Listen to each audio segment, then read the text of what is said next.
Hey, everybody listening to the Combo Wombo podcast. I'm Chipmunk. With me as always the Mr. Gimpy. Chipmunk with the quickness. What's up, brother? Yeah, dude, riding around getting it, dude. We gotta load up, lock out, dude. 2026. We're out here doing it big. Exactly. We are back. Faster, quicker, to the point, and that's the pod. Bigger, better. Yeah. But yeah, man, let's get right into it. Yeah. So every time a new year kind of, you switch calendars, some bullshit happens, right? Every year. It doesn't matter. Dude. Last year with Xbox, or, we'll say Microsoft, Sony, everyone just like raising prices, jacking everything up, right? Yeah. Give us your money. Nvidia, for one, going, hey, the 5090 is already expensive as hell. We're going to actually take that MSRP and jack it up again. So have fun spending a suggested $5,000 for a 5090. Yeah. But don't worry, we are going back to the vault and we're bringing back the 3060 for your gaming needs. Nice. Big middle finger to Nvidia, dude. It's just, you know what I mean? Makes sense. Like, you don't need like an industrial grade, yes, GPU for Yes, AI, I do. dude. And you do not get to decide it for me, Nvidia. Well, you need to decide that you have to get some more money, dude. That's all they're saying. They're saying this thing's such a hot potato, dude. They can charge even more, dude. They got hotcakes, dude. That's true. Their milkshakes bringing all the boys to the yard, dude. I believe it, dude. If you want some, they're gonna have to charge, dude. That's exactly what they're doing right now, man. It's true. But let's get into it, man. My favorite niche, gaming hobby is VR. We got the Steam Frame coming very shortly. We have the new Pimax that was being shown off at CES with some crazy resolution per eye. And we have Meta coming out the gates going, hey, all of our three of our first-party studios, we're shutting down. We're canceling the Batman Arkham Shadow sequel. Damn. We closed down Twisted Pixel, who just released Deadpool VR, which was their big flagship release for last year. It was the only game they showed at CES the year prior.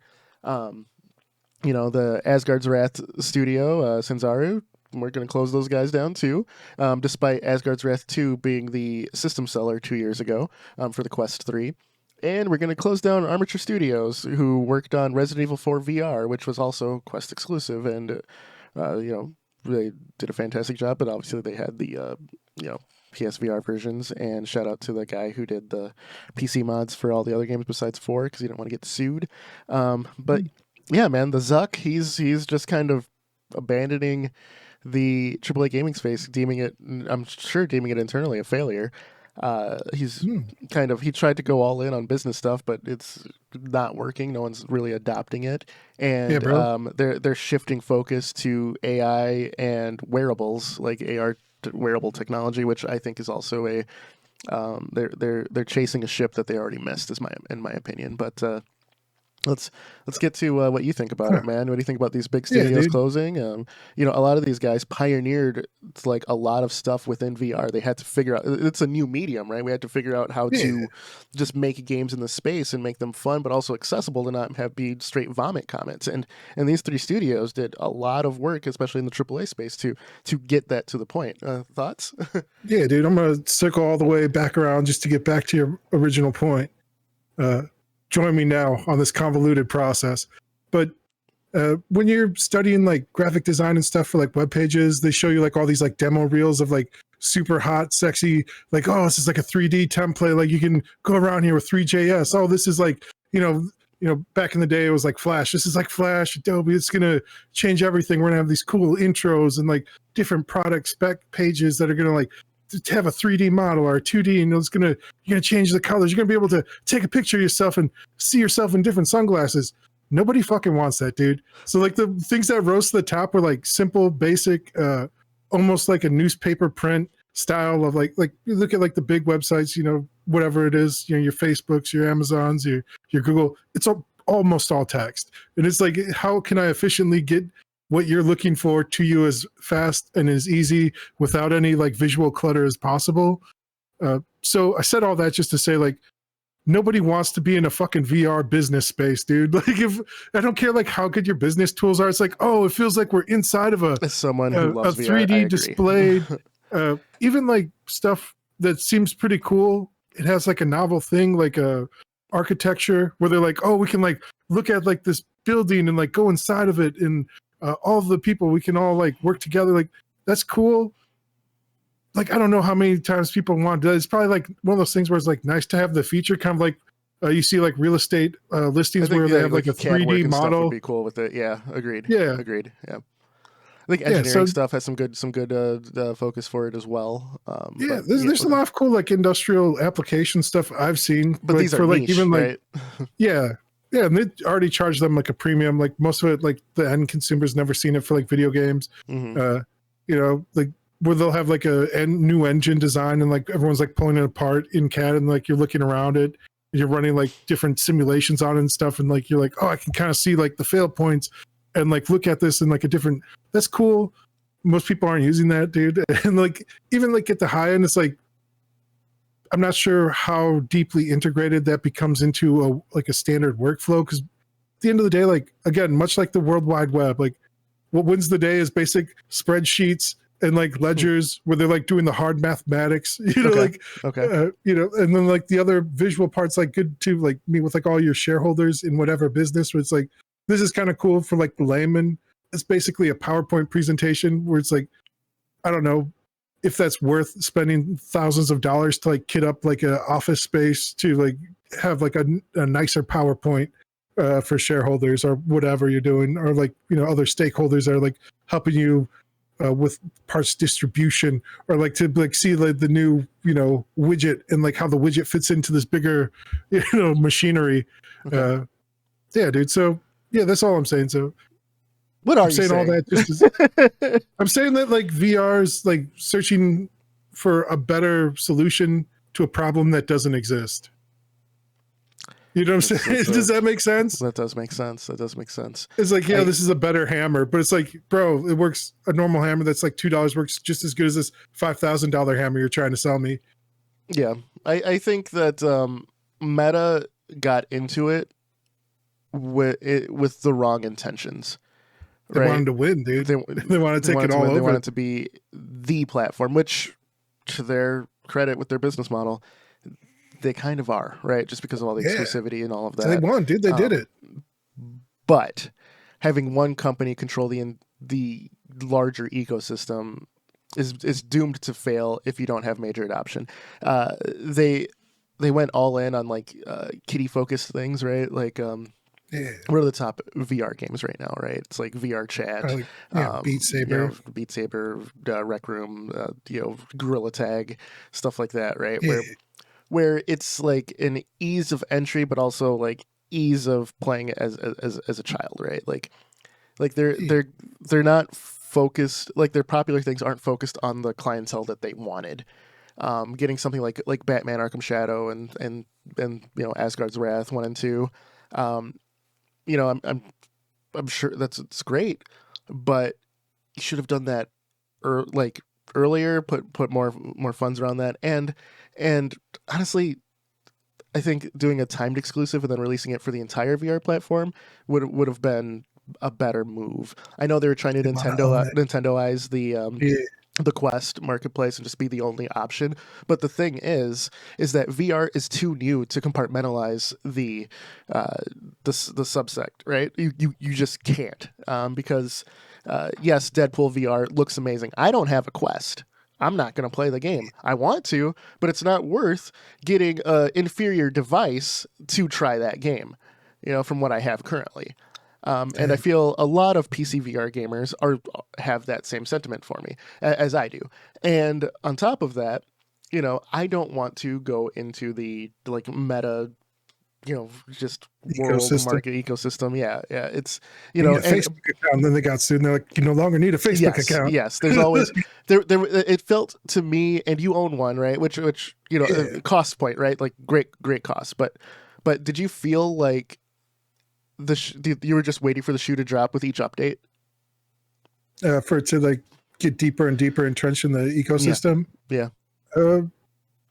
A little bit. I tried to stay signed out of like all the stuff as long as possible. I like side loaded things on there. Like I'm not like a typical end consumer. Even like when I bought games, I didn't want to buy it off of like their platform and be tied directly to that, which is hard to do because they had so many exclusives. So like I ended up buying a few, and it's fine. I didn't I probably didn't spend as much money as I should have or would have, just because it was all tied to their platform, and they just didn't have like the longevity and trust built up. A lot of ways, it's almost like the original OG Wii. Remember the Wii? Like everyone's like, "Yo, this is like a family fun friendly device." Yeah, like and then it got just inundated with shovelware. yeah, yeah. It feels a little bit like the opposite, where it's like it's not quite shovelware, but they don't have like a lot of killer apps. Where it's like, again, and like just like basic things where it's like on the Facebook website you can like upload like 3D photos you take with like 3D video recorders and stuff, but there's no direct like input into the Oculus where it's like, let me watch like this 3D video I took, let me watch like these like 3D pictures I took so I can relive these dope family moments. Imagine being able to like go around like a birthday party and like see everybody and like take it from different perspectives. Like that's cool. The technology is not there, it's not integrated. Like it's weird, man. Like I want that cool like cyber future where we're having like like videos of like, this is like awesome recording. You can relive an actual memory.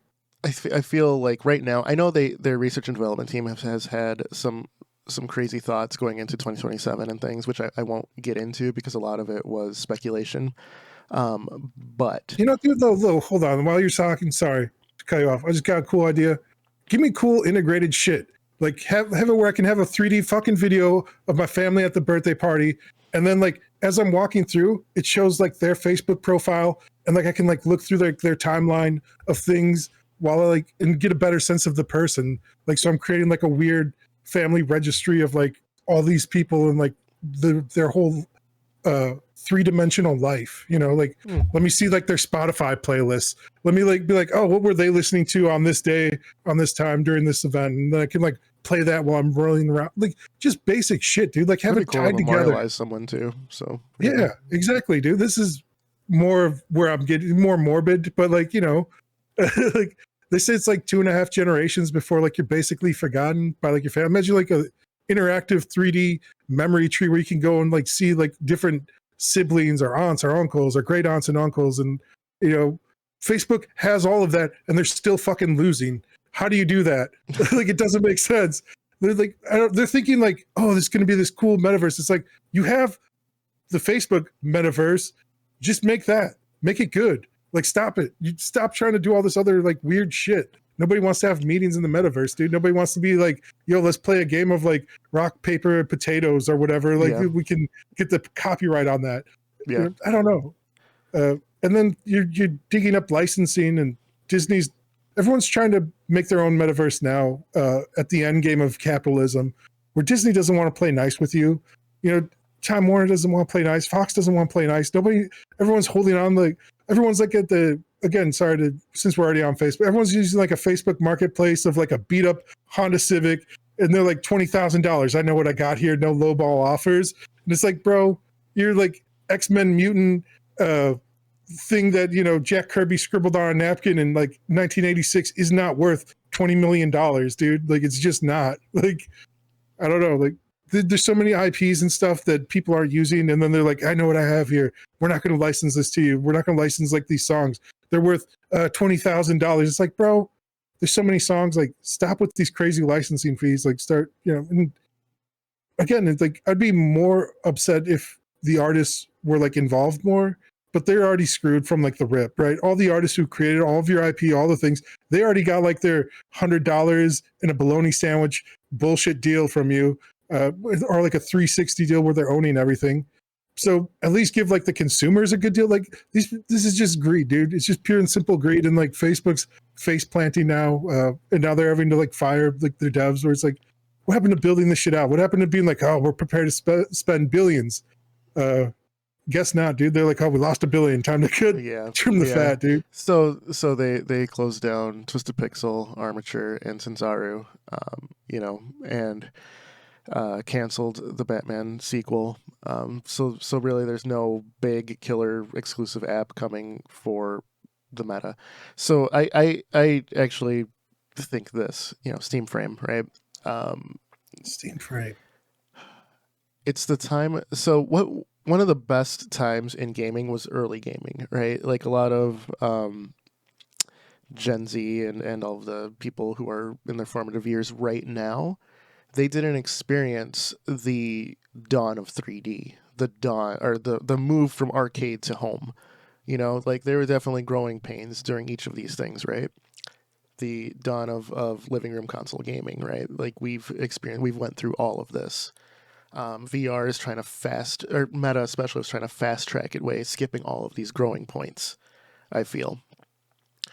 I think that they wanted the matured gaming market, and they just thought that they could cut a piece of the pie out for themselves without doing the prerequisite work that Nintendo did, that Sega did, that Sony did, right? Even Microsoft, being the newest ones in the game, had to have the growing pains with, the Xbox, the original Xbox, right? So Meta was trying to skip all of that, and they never latched on to build the legacy that the other console developers did. Because let's Meta likes to say that it's a platform, right? It like if you look at it as a game console, which I think you should look at it as, like business stuff for it is a completely separate venture. Like they used PS3s for cancer research, right? That's not the PS3's focus. That was just a separate venture. So or like Sony and Microsoft's bigger, the little silos in these bigger machines. Exactly. So take it as a console and go from there. What do you need to do to build a successful console? You need a killer app, multiple killer apps if you can. What did Nintendo have? Nintendo had Mario. Nintendo had Zelda, and then you have to have third parties that release bangers on your console as well. The Final Fantasies, right? The Contras, the Castlevanias, things like that. Here's where I'm going to disagree with you a little bit. And I think you don't necessarily need a killer app, because we can look at things. Name like one console that didn't have a killer app. The internet, dude. Right? So what I'm saying is, Newgrounds had killer games. Again, really what's more important is the social platform, right? If you can it's not about you having a cool shit. It's about getting 100,000 people that agree that it's cool shit. Like if you get one person and convert that into 10 users, that's way more valuable than any one. How do you do that without a killer app? You already have Facebook, dude. That's your killer app. If you can plug into that. I'm saying not as a business, but as a game console. They have Facebook apps, bro. Just put Facebook apps on there with a better VR interface. Yeah, dude. I'm saying they should have had that from the rip though. Every little thing they've been doing has been slow, and it's because they're siloed out, and it's because we look at it as one umbrella company, but in those companies they're competing for resources. It is a competition. They're gonna say, oh, we can't do this for you. Oh, we can't let you tie this into Instagram. Oh, we can't. Sorry, we're not gonna have that. We're not gonna let you use your own apps on here. Oh, we're also going to fight against our biggest competitors, so we're not going to let you put the Google Play Store in here, which has the most amount of killer apps. And it's because we want to own every second of this experience. And it's bro, this is yeah.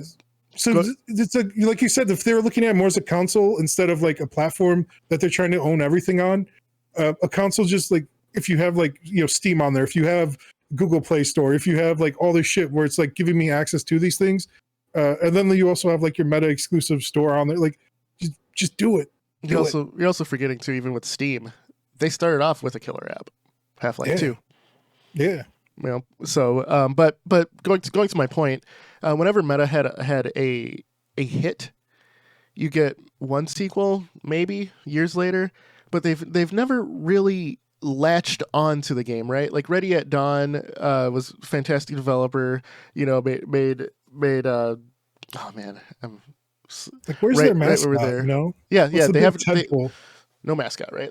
Beat Saber kind of became that. It became the VR game. Super Hot VR was always again, third party, and then Beat Saber they bought the studio, but third party.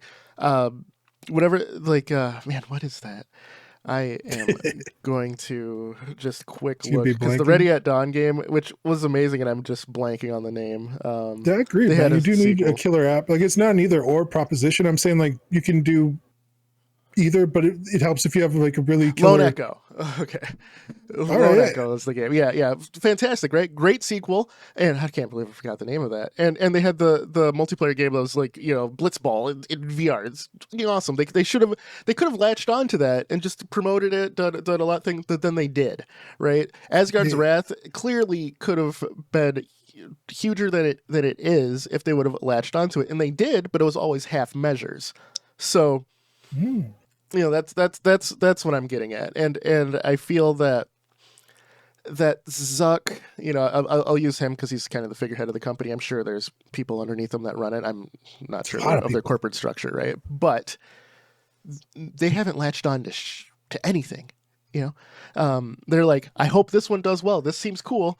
You could have latched on to Batman more than you did because Batman's going to sell you. And then you make it. Not only that is it interesting because it's Batman, but it was a great game. Yeah. If Sony didn't have like Crash Bandicoot right off the jump, like what am I going to play? Bubsy 3D? Hell no. like it's you gotta latch on to what's successful and promote the hell out of it, and they didn't. All of their promotions are a year tops. Like the most promotion I've seen from Meta was Arkham Shadow for the Quest 3, and you get it with the game, but Asgard's Wrath 2. And I realize it's hard to advertise a VR game. It just is because of how you play it. It's hard to advertise an RPG too, but people seem to figure it out. Use cutscenes, use like people in motion doing it. Like there's different camera tricks to do it, and Meta is just they're not equipped to do it. What they should have done, what they should do, is have someone who knows the industry plopped in there as head of Meta Games or something, right? Just how to market it, how to support the platforms. And I think that if they want to still do the exclusive route, make it a timed exclusive, get the PC players in, get the entire VR ecosystem there, because they were selling their headsets at a loss because they said the software will support it. Guess what? You're selling your headsets at a loss, your software will support it. A third-party software that goes right more to your nest egg, and that's just my opinion, and I think it would have been much better. But now that Steam Frame's coming, I feel there's going to be a big shift in how VR gaming comes about. It's going to be led by the AA and the indie studios now, and it's going to feel like the mid 90s for VR games, where we're going to have innovation, we're going to have a lot of small releases that kind of rise up, and probably in like 2-3 years time, if VR continues on this, we'll have like one killer app that really brings everyone together, and it'll be multi-platform, and it's going to be huge. What game that is, I don't know, but that's just the way the industry has always worked, and that's the way. If VR is here to stay, which I do think it is, I think this is like a long winter for it that's coming up, but that has to happen. So I think we can thank all the lawsuits too, with like Fortnite and Apple and everybody else, Unreal and Steam, because like the closed platform ecosystem has been like slowly getting eroded through like litigation, basically, where now we can have like a cross-platform like breakout success for VR, where it's like it just needs to be a great game, and then it doesn't matter how you're interfacing with it. Like, ideally, like the more ways, the better. And we've also seen this too, like built into like games like the one that comes to my mind because I was just watching a video is Rust, where you can have it like connected to your phone, and like if you have a base alarm, it'll set off a base alarm on your phone, so you can like run back to the computer. I didn't know that. That's cool. You can like send a text message back and forth from like a console in the game to like your other buddies. So there's like cool shit like that, and I think like that's what you're gonna really see break out here is multi-platform, multi-access levels to like interface with games differently. And I don't necessarily see VR being like the big like blowout killer thing to do that. It'll definitely be part of the ecosystem. It definitely has its place, dude. Yeah. Even like, again, like a simple thing. Like if I could like go in there, set an alarm in my VR, and it's like a cross platform where it's like, I can use the Google Play Store, get a Google Calendar, set up an alarm and a message, and it'll ding me there, ding me on Facebook, ding me like on my computer when like or like sets like a basic 3D timer where, because you can lose time of a track of space and time in VR pretty easily, dude. You'd be like, oh shit, that was 5 hours. I need to go do something right now. So as we wrap up here, I use my VR probably, I'm sure more than you do at this moment.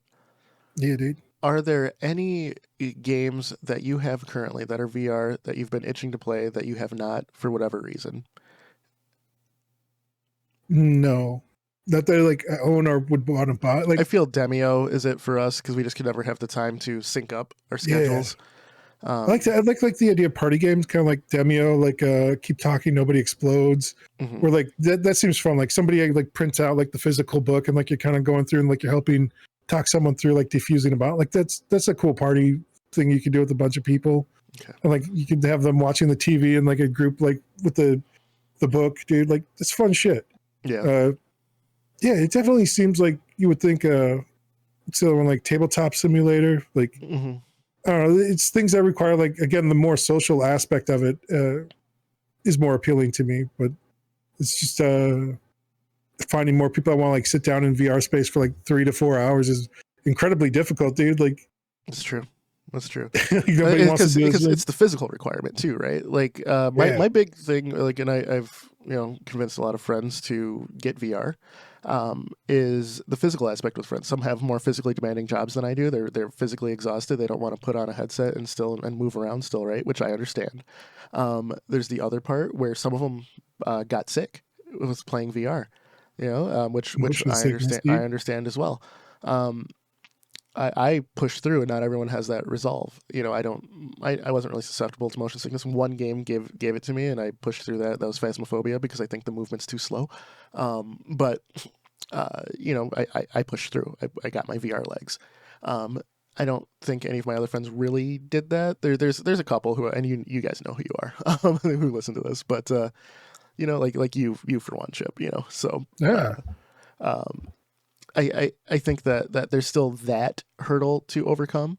The definite cost hurdle is there, but the VR experiences have the social, as you said, the social aspects, like the single player games I could go on and on about, but the social aspects of, I was playing Population 1 with Fable and Fart Dad, and we were on a squad. We were running up these pipes, right? The directional audio.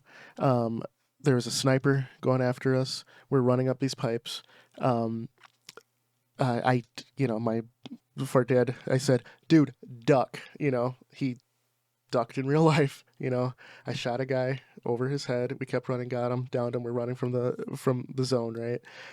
We're sharing ammo, we're sharing health, and it's physically moving, right? It was like playing paintball with your friend in real life, That was super rewarding. Playing table tennis with you with Fable was great, because we could do that in life, but it's hard to sync up in person, right? You're in your house, I'm in my house, we're still playing table tennis, man. Fantastic. When you and I played Path of the Warrior, just an old school beat 'em up, and you threw that guy to me, and I caught him, and then we threw him into the garbage can. That was amazing, like stuff like that. Like these are experiences with a friend that they're experiencing it with you, and you're physically moving, and I feel it's so much more rewarding. Even like TV stuff where. It's like one of my favorite memories where like I went into like was it called like big screen mode or something, and I put on like an episode of Star Trek, and there's just some random person just sitting there watching Star Trek from the internet, just watching Star Trek with you. There's something cool about that. I don't know, like a movie theater full of strangers and getting like a bit of that social aspect. Exactly. So I think VR definitely has points like that, right? Yeah. And my all-time favorite thing to always convince people is the memories of you playing in VR are like you're there. It's like a lucid dream, and it's incredible. Thinking of Half-Life Alyx, I was in Half-Life Alyx. You know what I mean? So I think there's a market still. I think we are in for a longer winter, but I also think that indie devs, AA devs, it's your time to shine. Show us what you got. Cheers. All right, man. On that note, like, share, subscribe. We out. Deuces. Everybody. Peace.